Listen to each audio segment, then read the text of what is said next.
2 साल से पढ़ाई जाता रहे, फेल होकर जाता रहे। कहता नहीं बकरी चरावे जो तो कहता नहीं ना जाम। चल मास्टर जंग पूछी। ए मास्टर साहब एकरा से एगो सवाल पूछी।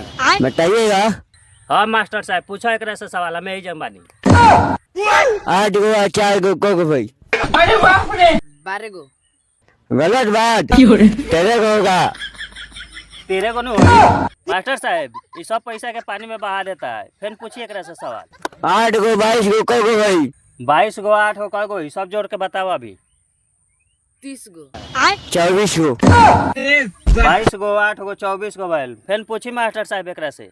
16 गो 17 गो को भाई 16 गो 17 गो कगो बैल, जल्दी बताओ। 33 गो। 38 गो 38 गो बैल। मार के भूबुन उबुन सब फाड़ दे। मास्टर साहब एगो और सवाल पूछी। 3 में से 4 घटा के को बची। बताओ 3 में से 4 घटी तो कई बची? 1। 8। मास्टर तो सही पढ़ा था, तोरे साला पढ़े के लूर नहीं थे। यहाँ से बकरिया चरावे जो। हट।